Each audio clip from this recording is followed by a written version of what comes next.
Baba ki Jai. Beloved God, help us all to love you more and more and more and more and still yet more till we become worthy of union with you, and help us all to hold fast to Baba's Daman till the very end. Avatar Meher Baba ki Jai. Avatar Meher బాబాకి జై. ప్రీతం మెహర్ బాబా, నీవు ప్రసాదించిన ప్రవచన సారమును గ్రహించవలసిన తీరులో గ్రహించి సదవగాహన చేసుకొని వాటిని మా జీవనములలో ఆపాదించుకొని నిజాయితీ తోడను నిర్మల ప్రేమ తోడను వాటిని ఆచరించులాగున మా అందరినీ ఆశీర్వదించు.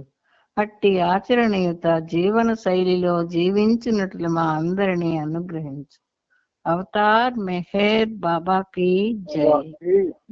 జై అవతార్ మెహర్ బాబా కి జై. అందరికీ ప్రేమపూర్వక జై బాబాలు.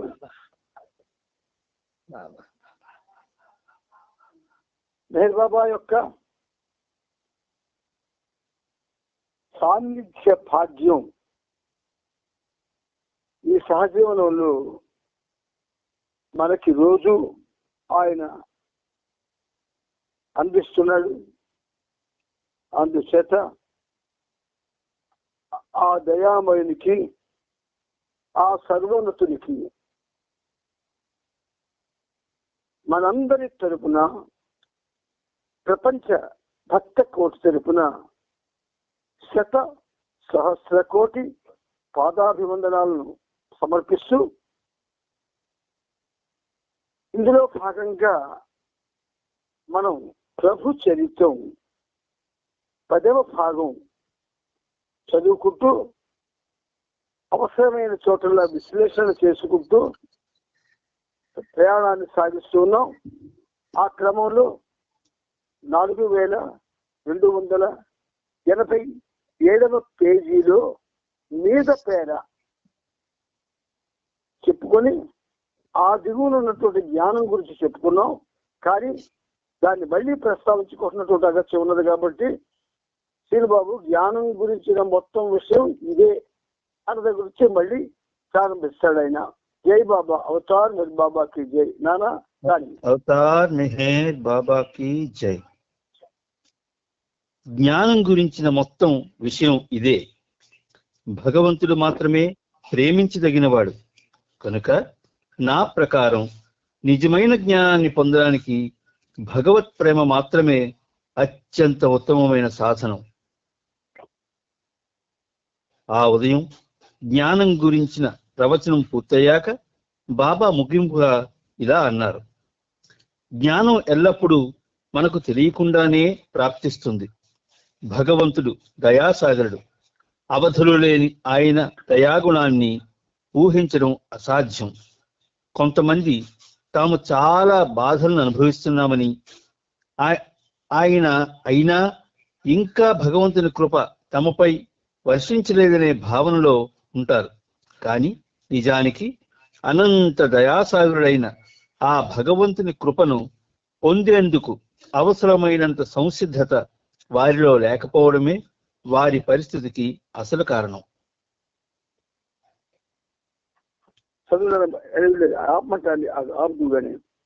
హఫీజ్ ఇలా అంటాడు: తల వెంట్రుక యొక్క ఒక కొస నా చేతిలోను, రెండవ కొస నా చిలికాని చేతిలోనూ ఉండి యుగాలుగా మా మధ్య పోరాటం జరుగుతూనే ఉంది.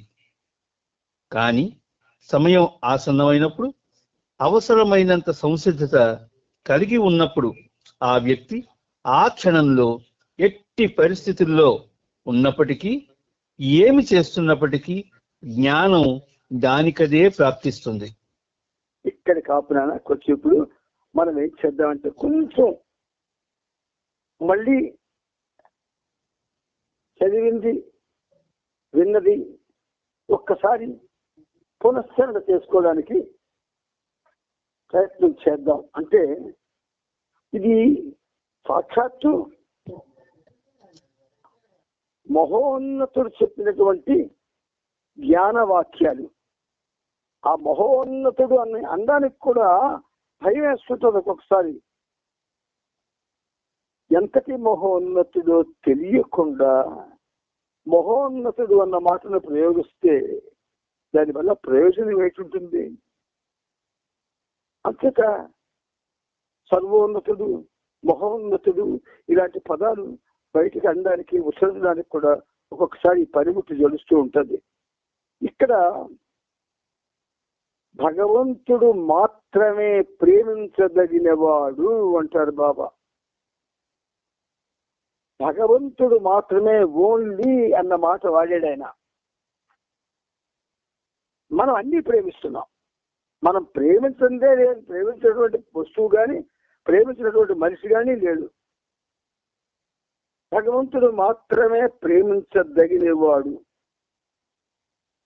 ఆ ప్రేమించదగిన వాడిని ప్రేమిస్తే ప్రేమ కొంచెం అంకురిస్తుంది. ప్రేమ శూన్యమైనటువంటి ఈ ప్రపంచంలో ప్రేమ లేదు. ప్రపంచంలో అంత డ్రామాయే. ప్రేమించదగిన వాడు భగవంతుడు మాత్రమే అంటాడు. Only God is lovable. మరి మనం అన్ని ప్రేమించేస్తున్నాం. అన్ని ప్రేమల్లో ఉన్నటువంటి అనుభవాల్ని కూడా గ్రహిస్తున్నాం. అన్ని ప్రేమల్లో అనుభవం గురించి వర్ణిస్తున్నాం. అందుచేత సున్నితంగా చాలా ఈ దండం మీద ఒక ఇంజక్షన్ ఇస్తాడు, బాధిస్తే అదొక నొప్పి పుడుతుంది. కిర్ర మీద ఇస్తాడు ఒక ఇంజక్షన్, అది ఇంకొక నొప్పి పుడుతుంది. ఈ నొప్పి ఆ నొప్పి ఒకటి కాదు. ప్రేమలో మనం అనుభవిస్తున్నటువంటి బాధ, పెయిన్ ఇన్ లవ్, అది దండలో ఇచ్చిన ఇంజక్షన్ లాంటిది. అదే ప్రియతముడు ఆడిన మాటల్లో అది ఈ పిల్లల్లో ఇచ్చినటువంటి ఇంజక్షన్ లాంటిది. అంటే ఎందుకులాగా చేస్తున్నాడు బాబా అంటే, ప్రేమించదగిన వాడు భగవంతుడు మాత్రమే. ఆ భగవంతుడే మెహర్ బాబా. ఏ భగవంతుడైతే ప్రేమించదగిన వాడు అని ఆయన చేత చెప్పబడుతూ ఉన్నాడో ఆయనే మెహర్ బాబా. కనుక నా ప్రకారం అంటే ఆయన గాడ్ ఇన్ హ్యూమన్ ఫార్మ్, మానవ రూపంలో ఉన్న భగవంతుడిని గనక నా ప్రకారం నిజమైన జ్ఞానాన్ని పొందడానికి భగవత్ ప్రేమ మాత్రమే అత్యంత ఉత్తమ సాధనం. కాంప్రమైజ్కి, రాజీ పడిపోవడానికి అవకాశం లేని మాట్లాడాడైనా. మనం రాజీ పడిపోతున్నాం. ఇక్కడ ఒక విషయం ఉంది, మీకు ఒక విషయం చెప్పాలి. మనం అందరం కలుసుకున్నప్పుడు నవ్వుకుంటాము, పలకరించుకుంటాము. జై బాబా చెప్తాం ఒకసారి, జై బాబా అండి, జై బాబా సార్ ఇలా అంటాం. ఈ జై బాబా ఎవరికి చెప్తాం? ఆ మనిషికి చెప్తాం. కానీ ఆ మనిషిలో ఉన్న బాబాకి చెప్పడానికి ప్రయత్నం చెయ్యం.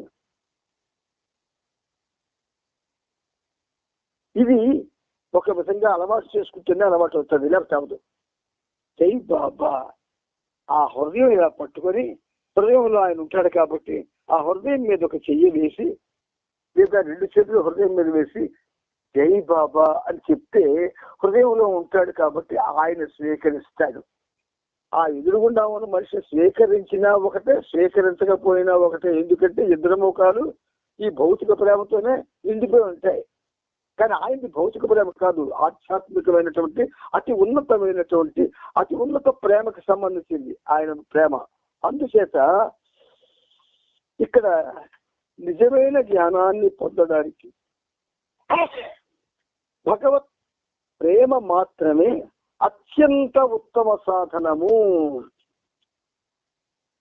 సూపర్లేటివ్ డిగ్రీ వాడుతున్నాడు ఆయన, అత్యంత. అందుచేత ఈ ఉదయం జ్ఞానం గురించిన ప్రవచనం పూర్తయ్యాక ముగింపుగా బాబా ఏమన్నారు? జ్ఞానం ఎల్లప్పుడూ మనకు తెలియకుండానే ప్రాప్తిస్తుంది. అవునండి, తెలియకుండా ప్రాప్తించే జ్ఞానం గురించి స్టేజ్ లెక్క ఎలా మాట్లాడతామండి? తెలిసి మనకి ప్రాప్తించిన జ్ఞానం అయితే స్టేజ్ తెచ్చి మాట్లాడవచ్చు. తెలియకుండా జ్ఞానం ప్రాప్తిస్తుంది మనకి. 7 ఏళ్ల వాడు ప్రహ్లాదుడికి జ్ఞానం ఎక్కడి నుంచి వచ్చింది? ఎవడు తెలిసినట్టు చెప్పాడు? ఎవడు ఏ శాస్త్రాలు చదివి చెప్పాడు ప్రహ్లాదుడికి? లేదు, భక్తులుగా ప్రపంచంలో ప్రసిద్ధి చెందిన వాళ్ళకి ఎవడు జ్ఞానోపదేశం చేశాడు? లేదే. కానీ మెహర్ బాబా ఏం చేసిన మహోపకారం ఏమిటో చెప్పమంటారా మీకు? జ్ఞానోపదేశమే, 17 వాల్యూమ్స్ జ్ఞానోపదేశమే. అంచేత కొన్ని విషయాలు జ్ఞాపకం వస్తాయి నాకు. ఎంతో మంది రచయితలు ఉన్నటువంటి ఈ ప్రపంచానికి ఎండమూరి వీరేంద్రనాథ్ ఇస్తే వాడి రచనని పిచ్చైపోయి చదివారు. వాడు రాసిందంతా కూడా ఒక విధంగా చెప్పాలి అంటే అది అనుభవనీయమైనది కాదు. ఆలోచించి ఊహించి రాసిన నవలలు అవన్నీ వాటి పిచ్చైపోయి చదివాం.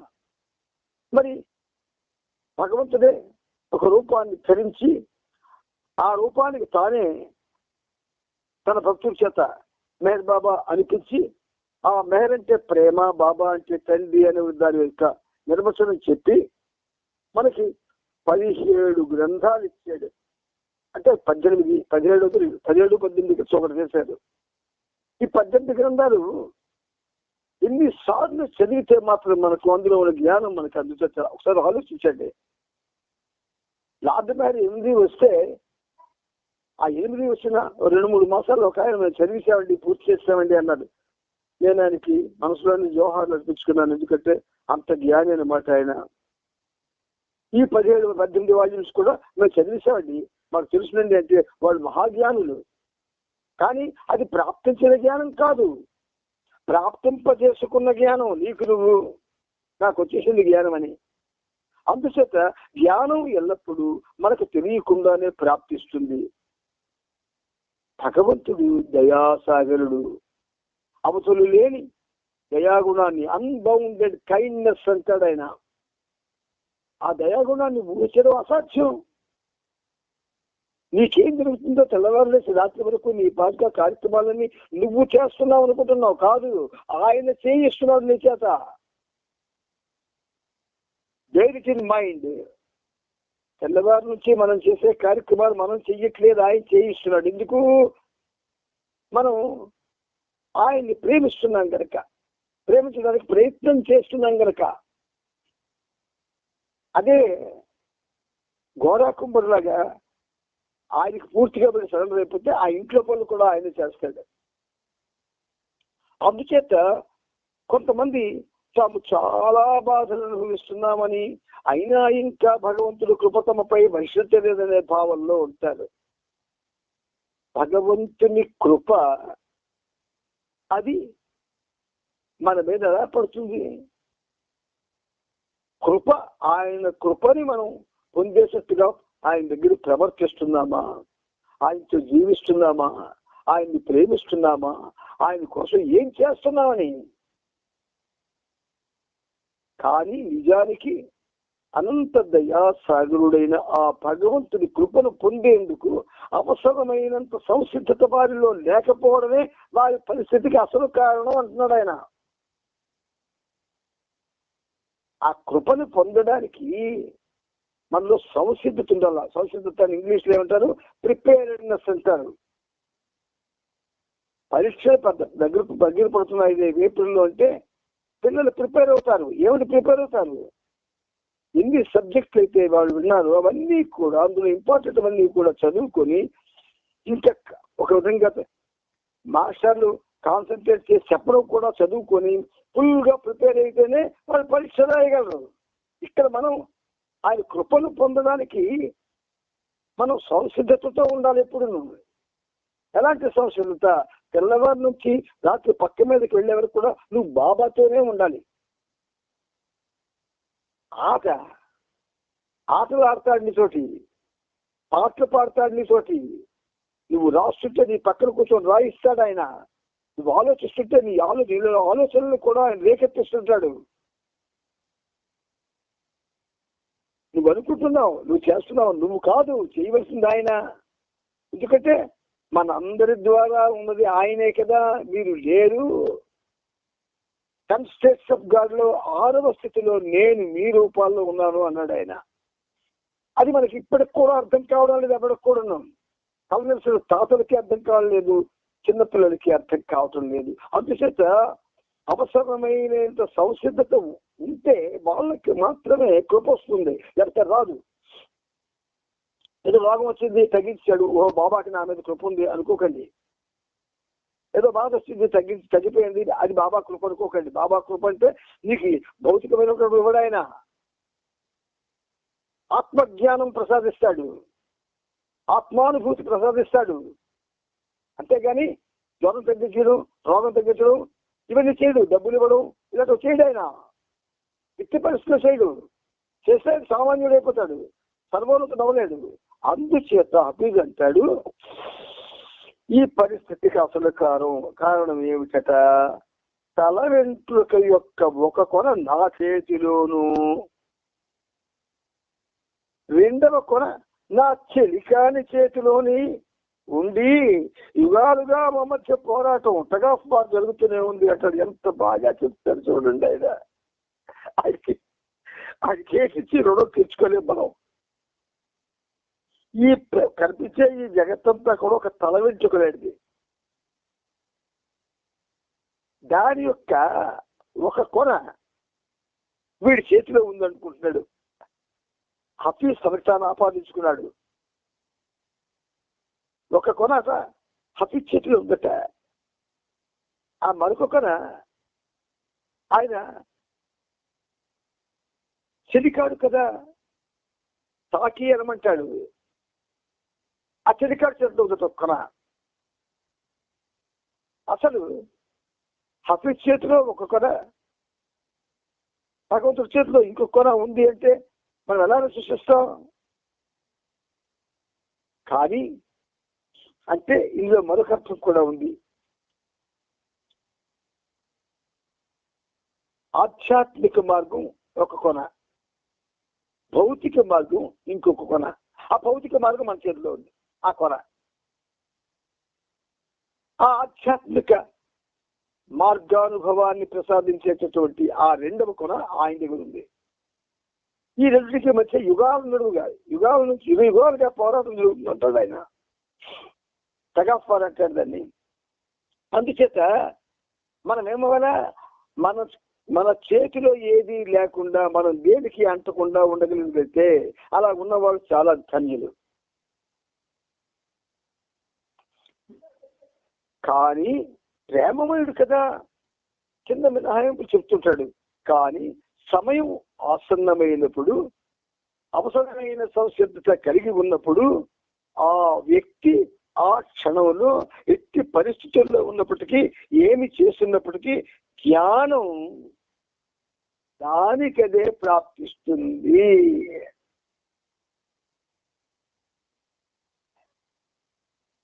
మహామహులు కూడా పొందలేనటువంటి ఈ జ్ఞానం అనేది నువ్వు ఎప్పుడైతే దేనికి అంతక సర్వం ఆయన వల్ల నిర్మించబడి, ఆయన వల్ల పోషించబడి, ఆయన వల్ల అది ఒక విధంగా తన ఉనికిని నిలబెట్టుకుంటుంది అనే భావన నీలో వస్తే, అది ఒక మొట్టమొదటి నీలో రావాల్సిన సంసిద్ధత, మనందరిలో రావాల్సిన సంసిద్ధత. మనలో ఏమీ లేదు, మనమేమి ఎందుకు కొనగాని వాళ్ళము. ఆయన దయాభిక్ష వల్ల, ఆయన కరుణ వల్ల మనం ఇలాగ ఉన్నాము. దేనికి ఉన్నామంటే ఆయన్ని తెలుసుకోవడానికే ఉన్నాం. ప్రాపంచిక భోగాలను అనుభవించడానికి కాదు, భగవంతుడిని తెలుసుకోవడానికి, భగవద్ జ్ఞానాన్ని పొందడానికే మానవ జీవితం నిర్దేశింపబడింది. అందుచేత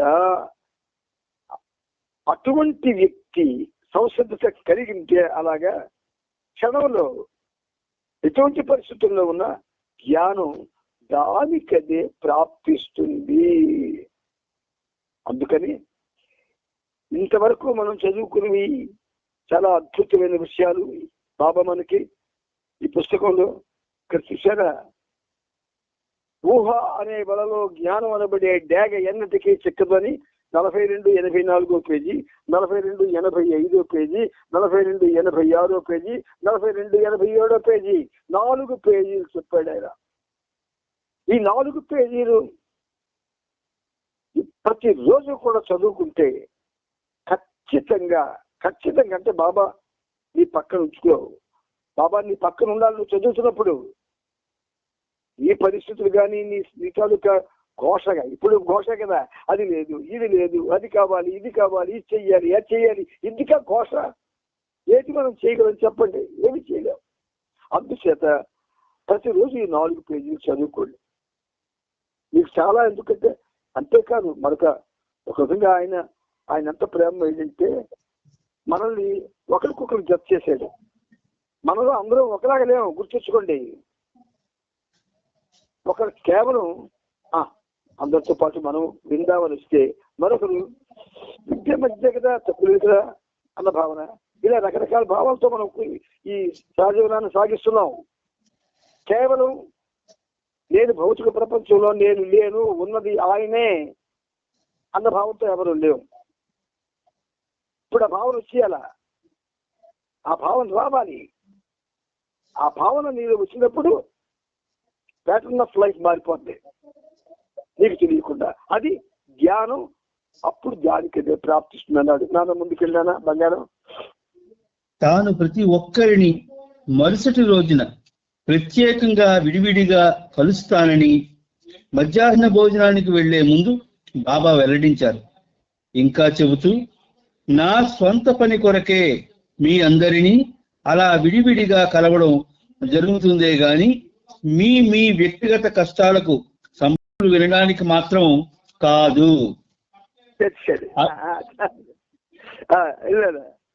అవి ఎప్పుడూ ఉండేవే. ప్రతి ఒక్కరికి కొద్దో గొప్ప బాధ ఉండడం అన్నది వాస్తవం. నిజానికి ఒక వ్యక్తి మరణించినప్పుడు సర్వస్వం విడిచి వెళ్ళడం అన్నది వాస్తవం.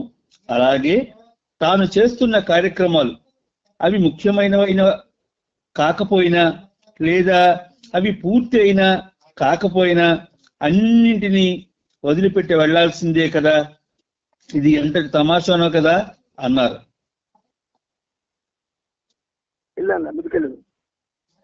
ఆనాటి సందేశం ముగించే ముందు బాబా తన మౌనాన్ని గురించి, భగవంతునితో ఐక్యత పొందడానికి జరిగే అంతరంగ మథనం గురించి ఇలా వివరించారు. నేను నా మౌనంతో ఎంతగా విసిగిపోయానో మీకు తెలుసా?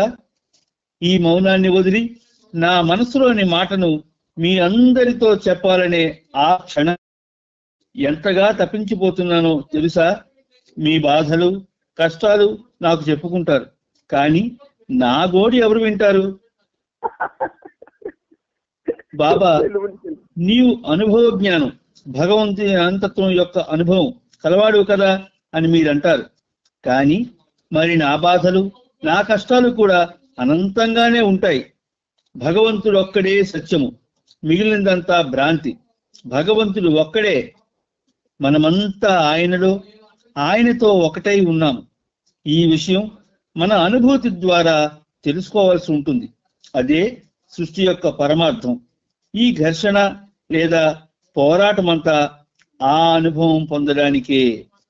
ఇక్కడ ఇప్పుడు మన తాపత్రయం ఘర్షణ అంటే ఒకటి భౌతిక ఘర్షణ, రెండు ఆధ్యాత్మిక ఘర్షణ. భౌతికంగా పుట్టిన దగ్గర నుంచి మన సమస్యలు మనకే రాక్షసుల్లా తయారైపోయి వాటి నుంచి మనం విడిపడలేకపోతున్నాం. ఆయన అంటాడు, ఆయన భగవంతునితో ఐక్యత పొందండి అంటే ఇన్నర్ స్ట్రగుల్ అంటాడు. ఇలా వివరించారు. నేను నా మౌనంతో ఎంతగా విసిగిపోయానో మీకు తెలుసా? ఆ రోజుల్లో బాబా మౌనం పాటించిన దగ్గర నుంచి బాబా ఆయనతో కలిసి ఉండడానికి, ఆయన మాటలు వినడానికి, ఆయనకి దగ్గర కావడానికి, ఆయన చేత ఒక మంచి మాట పొందాలని ఎంతో మంది ఆయన్ని ఆశ్రయించారు, కానీ మౌనం పాటించారు. మౌనము అంటే మహామౌన యోగము అని అర్థం. మహామౌన యోగము అది, దానికి ధారణా శక్తి కావాలి. ఆయన ఏం చేశాడు? పూర్ణావతారుడుగా రాముడుగా వచ్చినప్పుడు మాట్లాడాడు, కృష్ణుడిగా వచ్చినప్పుడు చాలా ఎక్కువ మాట్లాడాడు. అంటే భగవంతుడు అంటే నిశ్శబ్దం. అది ఎప్పుడు అపరిమితమైనటువంటి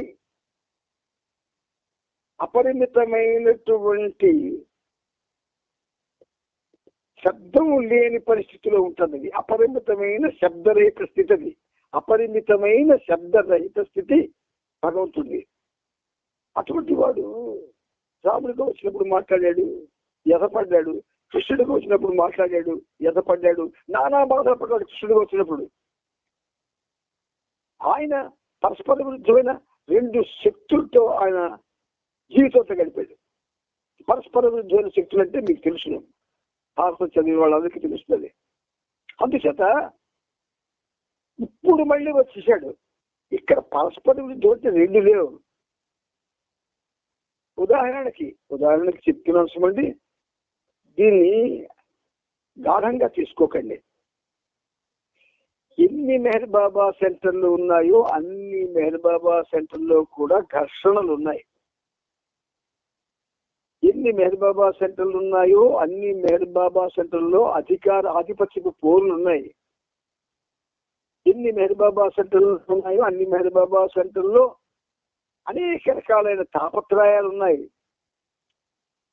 అనేక రకమైనటువంటి, ఒక విధంగా చెప్పాలంటే ఒకరి మీద ఒకరికి ప్రేమ లేని పరిస్థితులు ఉన్నాయి. ఇవన్నీ ఎవరివి? టోటల్ గా ఆయననే. మౌనం ధారణ చేశాడు. ఆ మౌనానికి ఆయన యొక్క అఖండ ఆ మౌన యోగాన్ని ఆయన అనుభవించడానికి అవకాశం లేకుండా మనం ఆయన్ని తినేస్తున్నాం. ఇంకా నా మౌనంతో ఎంతగా విసిగిపోయానో మీకు తెలుసా అంటున్నాడు ఆయన. ఆయన ఉన్నప్పుడు ఆంధ్రలో కేడీఆర్ఎం ఎస్టాబ్లిష్ అయినప్పుడు ఇప్పటి వరకు ఆయన ఘర్షణ అనుభవిస్తూ ఉన్నాడు మనతోటి. ఎప్పుడూ బాబా దగ్గర ఫిర్యాదులే. ఆ 18 పుస్తకాలు చదవండి, ఎన్ని ఘర్షణలు ఎదుర్కొన్నాడు, ఎంతమందికి నచ్చ చెప్పాడు, ఎంతమంది మధ్య తగులు తీర్చాడు, ఎవరెవరి కోపాలని భరించి మళ్ళీ శాంతపరిచాడు. అంచేత నేను నా మౌనంతో ఎంత విసిగిపోయానో మీకు తెలుసా? ఎలా తెలుస్తుంది? మనం ఆయన భయం గురించి ఆలోచిస్తే ప్రతిరోజు ప్రతి ఇంటిలో ప్రతి వాడు కూడా ఏదో ఒక ఆయనతో నాకు అది కావాలి, నాకు ఇది కావాలి, నాకు అది కావాలి, నాకు ఇది కావాలి, నాకు ఎలాగైపోవాలి, నాకు ఇలాగైపోవాలి తెలుస్తున్నాం ఆయన్ని. ఈ మౌనాన్ని వదిలి నా మనసులోని మాటను మీ అందరితో చెప్పాలనే ఆక్షణం కొరకు ఎంతగా తప్పించిపోతున్నానో తెలుసా? మానవ రూపంలో ఉన్నాడండి, మానవాకారంలో ఉన్నాడు. మానవుడైతే ఏ విధంగా అయితే స్థూలదేహం, సూక్ష్మదేహం, మనోమయ దేహంతో ఉన్నాడో ఆ దేహంతో ఉన్నాడు ఆయన. అందుకు సంబంధించిన అనుభవాలన్నీ ఆయన అనుభవిస్తున్నాడు. ఇంకా దాని మీద కాకుండా మొత్తం విశ్వం యొక్క భారం అంతా కూడా ఆయన మీద పడిపోతుంది. అంచేత నా గోడు ఎవరు వింటారు అంటున్నాడు ఆయన. నా గోడు ఎవరు? నాకు దయలేదండి, ప్రేమ లేదండి బాబా మీద. ప్రేమ ఉంటే మెహర్ బాబా ప్రేమికుడు ఎవడు కూడా ఆయన ఏమి అడగడు, ఏమీ కోరడు, ఆయన డిస్టర్బ్ చేయడు, ఆయనతో భౌతికమైన విషయాలు మాట్లాడు. అంచేత నా గోడు ఎవరు వింటారు? బాబా నీవు అనుభవ జ్ఞానం అంటే భగవంతుని అనంతత్వం యొక్క అనుభవము, భగవంతుని యొక్క అనంతత్వం యొక్క అనుభవము మనకు తెలియదు. కానీ కలవాడవు కదా, ఆ జ్ఞానం కలవాడివి కదా అని మీరంటారు. కానీ మరి నా బాధలు, నా కష్టాలు కూడా అనంతంగానే ఉంటాయి. భూమి పుట్టిన దగ్గర నుంచి భగవంతుడి బాధలు అనుభవిస్తున్నాడు మానవులతో. తెలుసునా మీకు? రాక్షసులు ఉన్నంతకాలం కూడా రాక్షసులు ఆయన్ని ఏడిపించారు. ఒకడేమో నీ శక్తిని నాకు ఇచ్చి అన్నాడు, ఒకడేమో నీ శక్తిని నాకు ఇచ్చి అన్నాడు, ఒకడేమో వచ్చి నా రాజ్యాన్ని నువ్వు కాపాడవకాయి అన్నాడు, ఒకడేమో భగవంతుడి యొక్క భార్య ఎత్తుకెళ్ళిపోయాడు, ఒకడేమో ఆయన భక్తులందరినీ కూడా నరకయాతన పెట్టాడు. ఇలా రకరకాలుగా మరి నా బాధలు, నా కష్టాలు కూడా అనంతంగానే ఉంటాయి కదా. ఇప్పుడు మనం కూడా పెడుతున్నామండి బాధ బాబాకి. నేను బాబా సెంటర్ కట్టింది ప్రశాంతత కోసమా? ఆ సెంటర్లో మనం రకరకాలుగా ప్రవర్తించడం కోసమా? దేనికి ఆ సెంటర్? మరి ఆయన బాధపడ్డా ఆయన మనకు సుఖం ఉంచుతున్నామా? ఆయనకి ఉంచట్లేదు. అంచేత మరి నా బాధలు, నా కష్టాలు కూడా అనంతంగానే ఉంటున్నాయి ఆయనకి. భగవంతుడొక్కడే సత్యము, మిగిలినంత భ్రాంతి. ఇదెందుకు చెప్తున్నాడు ఇక్కడ? భ్రాంతిలో మనం లేవు, మనం ఉన్నామని ఆయన తెలుస్తున్నాం. మీరు లేరురా నాయన, నిజానికి ఉన్నది నేను ఒక్కడనే, అయ్యలో ఎగ్జిస్టెన్స్ అంటే కూడా మనం ఆయన తెలుస్తున్నాం. ఆయన అది క్షణం తెలుస్తున్నాం. ఆయన మౌనంలో ఆయన డిస్టర్బ్ చేస్తున్నాం. ఆయనకి మన బాధ చెప్పి బాధపడుతున్నాం. మన ఏడుపులతో ఆయన ఏడిపిస్తున్నాం. ఇదా ప్రేమ చేసేటటువంటి మహోపకారం ఆ ప్రేమకి. అందుచేత భగవంతుడు ఒక్కడే సత్యం, మిగిలినంత భ్రాంతి. భ్రాంతికి సంబంధించిన మాటలు నాతో ఆడొద్దు, నాకు చెప్పొద్దు. భగవంతుడు ఒక్కడే, భగవంతుడు ఒక్కడే. మనమంతా ఆయనతో ఒకటై ఉన్నాము, మనమంతా ఆయనలో ఒకటై ఉన్నాము. అర్థం కావడం లేదా మనకి? మరి ఆయనలో మనం ఒకటే ఉంటే మరి వేరే చెప్పుకోవాలా? వేరే తిరియాలా? ఆయన్ని ఆయన ముందు ఘోషించాలా? ఆయనకు కూడా కన్నీరు పెట్టిస్తావా మనం? యేసుక్రీస్తు రాములను సిలువ వేశారు, ఒక దెబ్బతో సంపేశారు. మనం అనుక్షణం కూడా సిలువ వేస్తున్నాం ఆయనకి. ప్రతి వాళ్ళు ఆయనకి సిలువ వేస్తున్నారు. అందుచేత అదే అన్నాడు ఆయన, యేసుక్రీస్తుగా వచ్చినప్పుడు ఒక్కసారి సిలువ వేతకు గురయ్యాను, ఇప్పుడు అనుక్షణం కూడా సిలువ వేతకు గురి అవుతున్నాను అన్నాడు నీ ప్రభువు. నీ ప్రభువును ప్రేమించిన వాడికి నీకు అర్థం కాకపోతే ఎందుకు మన జన్మలు చెప్పండి? అందుకని మనమంతా ఆయనలో ఒకటే ఉన్నాము. ఈ విషయం మన అనుభూతి ద్వారా తెలుసుకోవాల్సి ఉన్నది. భక్త కన్నప్ప శివుడి కళ్ళ వెంట నీరు చూస్తాడు. ఆ లింగం ఉన్న కంటిలోంచి నీరు చూస్తాడు. వాడికి మళ్ళా చదువుకోలేదు, జ్ఞానం లేదు, ఏమీ లేదు. ఒక విధంగా చెప్పాలంటే బండరాయి లాంటి వాడు. ఆ బండం దగ్గరికి తీసుకున్నాడు ఆయన ఈశ్వర రూపంలో. విపరీతంగా ప్రేమించాడు. ఎప్పుడైతే ఆ శివలింగం యొక్క కంటిలో నీరు చుక్కాడిందో దుఃఖపడిపోయి ఏం చెయ్యాలంటే వీడు ఎంత బాధపడుతుంటే అతను నీరు కారిపోతుంది ఆ కళ్ళ నుంచి. వీడు బాధ ఎంత కూర్చుంటే అతను నీరు కారిపోతుంది ఆయన కళ్ళ నుంచి, ఆ శివలింగం కళ్ళ నుంచి.